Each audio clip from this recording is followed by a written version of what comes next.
안녕하세요. 지식수자 구독자 여러분. 오늘은 우리가 거의 매일 하는 이 쇼핑이라는 경험을 완전히 새로운 렌즈로 들여다보려고 합니다. 우리가 마트 문을 열고 들어가는 그 순간부터 계산대를 나올 때까지 우리의 모든 선택이 사실은 보이지 않는 힘에 의해 어떻게 조종당하고 있는지 그 숨겨진 과학을 오늘 낱낱이 파헤쳐 드릴게요. 아마 오늘 이 얘기 끝까지 듣고 나시면 와, 이거 진짜 어디 가서 돈 주고도 못 듣는 비싼 지식인데 하고 느끼시게 될 겁니다. 자, 그럼 바로 본론으로 들어가 볼까요? 제가 아주 도발적인 질문 하나 던져보겠습니다. 여러분, 쇼핑하실 때 정말 100% 나의 자유의지로 물건을 고른다고 확신하시나요? 아마 대부분 당연한 거 아냐? 라고 생각하실 거예요.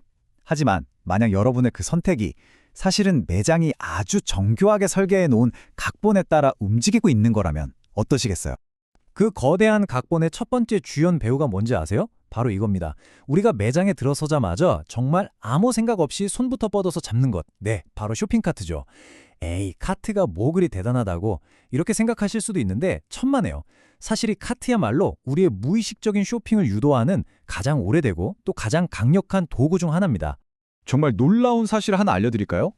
한 쇼핑카트 제조사가 연구를 해봤는데요. 바른 건 아무것도 안 바꾸고 그냥 쇼핑카트의 크기만 2배로 키웠어요. 그랬더니 무슨 일이 일어났을까요? 고객들이 구매하는 상품의 양이 무려 40%나 늘어났다고 합니다. 40%라니? 아니, 카트 크기 하나 바꿨을 뿐인데 대체 어떻게 이런 일이 가능한 걸까? 네, 그건 바로 우리 뇌의 아주 깊숙한 곳에 숨어있는 원시적 비축 본능이라는 것 때문이에요. 한번 상상해 보세요. 수만 년 전 우리 조상들이 살던 시대를요. 매일 사냥에 성공하는 것도 아니고 늘 열매가 열려있는 것도 아니잖아요. 그러니까 먹을 게 생겼을 때 와, 횡재했다 하면서 최대한 많이 모아서 쟁여둬야만 굶주리는 시기를 버틸 수 있었던 거죠. 바로 그 생존 DNA가 지금까지도 우리 뇌에 그대로 남아있는 거예요. 그래서 텅 비어 보이는 큰 카트를 보면 우리 뇌가 자기도 모르게 이거 너무 비었는데? 위험 신호야. 더 채워야 안전해. 이런 신호를 막 보내는 거죠. 결국엔 딱히 필요하지도 않았던 물건까지 막 집어들게 만드는 겁니다. 카트가 크면 클수록 이 본능을 더 세게 쿡쿡 찌르는 셈이죠. 와, 그렇군요. 진짜 신기하네요.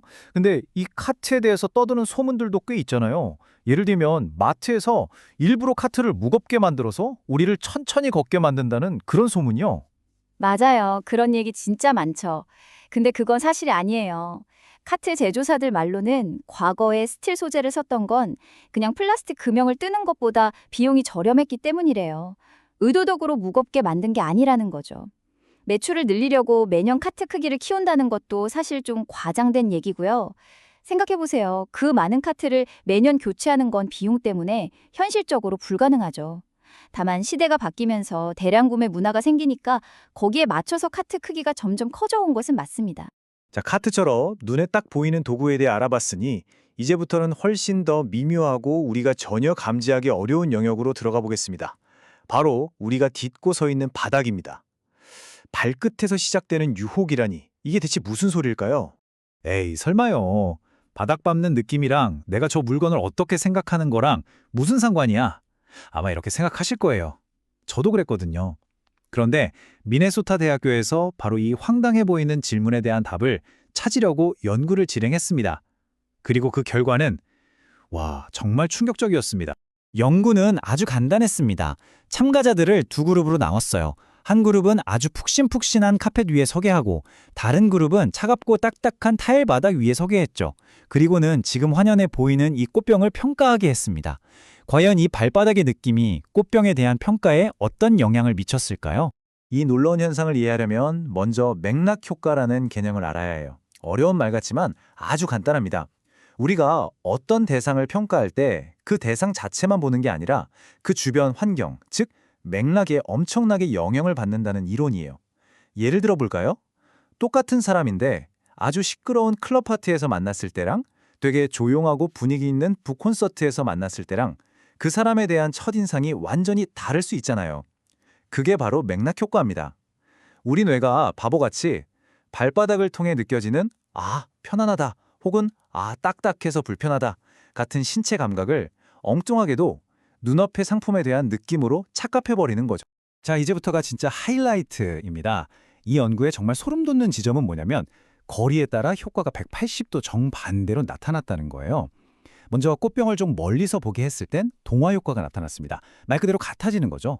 푹신한 카펫 위에서 본 사람들이 딱딱한 타일 위에서 본 사람들보다 꽃병이 더 편안해 보인다고 평가했어요. 발의 편안함이 꽃병의 이미지에 그대로 옮겨간 겁니다. 그런데 꽃병을 바로 코앞 아주 가까이서 보게 하자 결과가 완전히 뒤집혔습니다. 이번엔 대조 효과가 나타난 거예요. 딱딱한 타일 위에서 본 사람들이 오히려 꽃병이 더 편안해 보인다고 평가했습니다. 정말 신기하죠? 우리 뇌는 마치 이렇게 생각하는 것 같아요. 멀리 있어서 꽃병이 잘 안 보일 땐 잘 모르겠으니 그냥 내 발이 느끼는 대로 판단하자. 발이 편안하네? 그럼 저 꽃병도 편안해 보이겠지? 라며 감각을 합쳐버리는 거죠. 반대로 코앞에서 꽃병의 모든 디테일이 선명하게 보일 땐 내 발은 이렇게 딱딱해서 불편한데 저 꽃병은 참 부드럽고 편안해 보이네 라며 두 감각을 서로 비교하게 되는 겁니다. 보는 거리에 따라 뇌의 판단 전략이 완전히 바뀌는 거예요. 네, 발끝의 촉각에서 시작된 유혹 정말 놀랍네요. 이번에는 또 다른 감각, 바로 청각으로 넘어가 보겠습니다. 매장에서 흘러나오는 음악, 그냥 아무거나 트는 게 아니었습니다. 여기에도 귓가를 파고드는 아주 치밀한 전략이 숨어 있습니다. 이 그래프를 한번 보시죠. 마케팅 교수의 아주 유명한 연구 결과인데요. 매장에 느린 템포의 음악을 틀었더니 빠른 템포의 음악을 틀었을 때보다 매출이 평균 38%나 증가를 했습니다. 38%요? 왜 이런 결과가 나왔을까요? 간단합니다. 음악이 느려지니까 사람들의 걸음걸이와 쇼핑 속도도 덩달아 느려졌고 매장에 더 오래 머물면서 더 많은 상품을 보게 되고 결국 더 많이 구매하게 된 겁니다. 맞아요. 소매 업체들이 활용하는 소리 전략은 단순히 템포 조절에 그치지 않아요. 이 슬라이드에서 보시는 것처럼 훨씬 더 여러 차원이 있죠. 볼륨도 중요해요. 너무 시끄러운 음악은 고객들을 빨리 나가게 만들지만 잔잔한 배경음악은 편안함을 줘서 더 오래 머물게 합니다. 장르는 구매 품목의 가격대에 영향을 미치기도 해요. 한 와인 가게 실험에서는 팝송을 틀었을 때보다 클래식을 틀었을 때 사람들이 더 비싼 와인을 구매하는 경향을 보였어요. 클래식 음악이 주는 고급스러운 분위기가 고가 상품 구매의 심리적 장벽을 낮춰준 거죠. 심지어 조성까지 분석하는데요. 한 연구에서는 밝은 느낌의 장조 음악보다 차분한 느낌의 단조 음악이 식료품점 매출에 가장 효과적이라는 결과도 있었습니다. 정말 디테일하죠. 카트, 바닥, 음악. 지금까지 살펴본 이 개별적인 전술들은 사실 하나의 거대한 흐름으로 연결됩니다. 바로 뉴로 마케팅, 즉 우리의 뇌를 직접 공략하는 마케팅 기법입니다. 브랜드들이 어떻게 우리의 뇌를 해킹하는지 한번 살펴보겠습니다. 네, 현대 마케팅의 핵심은 이 문장 하나로 요약될 수 있습니다. 우리의 뇌는 이성보다 감정이 먼저 반응한다. 과거의 마케팅이 이 제품은 기능이 이렇게 좋습니다 라고 이성적으로 설득하려 했다면 뉴로 마케팅은 우리의 감정과 무의식을 담당하는 뇌 영역, 예를 들어 감정을 처리하는 편도체나 보상과 가치 판단을 담당하는 내측 전전두피질을 직접 자극합니다. 우리가 이성적으로 이게 합리적인가 따져보기도 전에 감성적으로 먼저 연결을 만들어버리는 거죠. 그 대표적인 사례가 바로 역사상 가장 유명한 마케팅 대결, 코카콜라와 펩시의 블라인드 테스트입니다. 이 실험은 훗날 fMRI, 즉 기능성 자기공명 영상 장치를 통해 완전히 새롭게 재조명되었는데요. 여기서 브랜드의 진짜 힘이 드러납니다. 결과는 정말 드라마틱했습니다. 브랜드를 가리고 맛만 봤을 때는 보시다시피 52%가 펩시가 더 맛있다고 답했어요. 이때 뇌의 미각 영역은 둘 다 비슷하게 활성화됐습니다. 그런데 이건 코카콜라고 저건 펩시입니다 라고 브랜드를 알려주자 선호도가 75% 대 25%로 코카콜라의 압승으로 뒤집혔습니다. 더 놀라운 건 뇌의 반응이었어요. 코카콜라 브랜드를 본 사람들의 뇌에서는 미각 영역뿐만 아니라 기억을 담당하는 해마와 감정을 처리하는 편도체, 그리고 보상을 느끼는 내측 전전도피질이 훨씬 더 강력하게 활성화되었습니다. 즉, 코카콜라라는 브랜드가 불러일으키는 즐거운 기억과 긍정적인 감정이 실제 혀가 느끼는 맛을 이겨버린 겁니다. 브랜드가 뇌를 해킹한 완벽한 증거죠. 자, 지금까지 매장이 우리의 무의식을 어떻게 조종하는지 알아봤습니다. 듣다 보면 조금 무력하게 느껴질 수도 있는데요. 하지만 걱정 마십시오.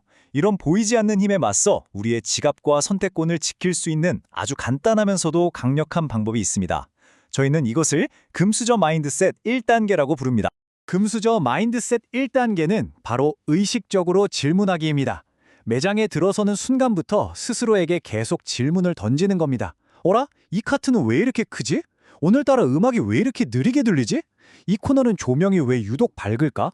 이렇게 당연하게 여겼던 것들에 의문을 제기하는 순간 이 모든 전략들은 힘을 잃기 시작합니다. 무의식의 영역에서 작동하던 것들을 의식의 영역으로 끌어오는 것, 이것이 바로 통제권을 되찾는 첫걸음입니다. 네, 이 방법이 얼마나 강력한지는 과학이 증명합니다. 앞서 말씀드린 미네소타 대학교의 바닥재 연구 기억나시죠? 그 연구의 두 번째 실험에서 연구진은 참가자들에게 당신이 서 있는 바닥이 당신의 판단에 영향을 줄 수도 있습니다. 라고 미리 알려주었습니다. 그러자 어떤 일이 일어났을까요? 놀랍게도 카펫과 타일이 만들어냈던 동화 효과와 대조 효과가 모두 완벽하게 사라졌습니다. 알아차리는 것만으로도 무의식적인 조종에서 벗어날 수 있다는 완벽한 증거죠. 오늘부터 매장에 가시면 그냥 쇼핑하지 마시고 주변을 탐색하고 질문해 보세요. 여러분은 더 이상 각본에 따라 움직이는 소비자가 아니라 무대 뒤편을 꿰뚫어보는 현명한 관찰자가 될 것입니다.